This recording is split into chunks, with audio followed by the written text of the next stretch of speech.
Hello, in this video I want to show you how to set up Samsung Galaxy S23 for a senior person. And to do this we'll need to open our settings. Then if we look for anything like a simple or senior mode, there is no such thing on this device, and that means we'll need to adjust all of the settings manually. So I would go for accessibility settings at the bottom of the page. There should be located right here.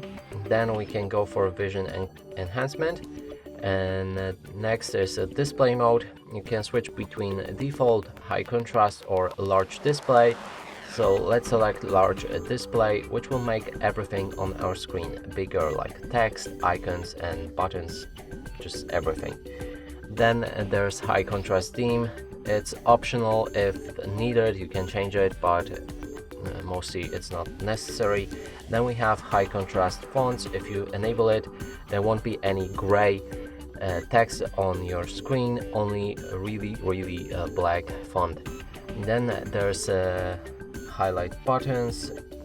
I would leave them enabled because that way it will be easier to see them. Here we can also see color inversion, which makes your phone look like this, and if you need it then you can enable it. If not, you can leave it disabled. Color correction, color filters, it's all about the vision help. If you want, you can enable them. Let's remove animations, since when they are enabled they might give some motion sickness.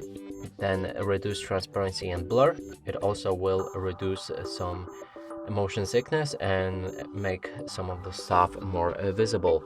We can enable extra dim so that our phone won't be as bright. And the next thing is magnification. If you decide to enable it, you will get the accessibility shortcut in the bottom right corner of your screen. You can click on it. That way you will see this zoom and you'll be able to read much easier. Click on it again and it should be gone. And that's it for this video. Hope you like it. Please consider subscribing to our channel, leave a like and a comment below.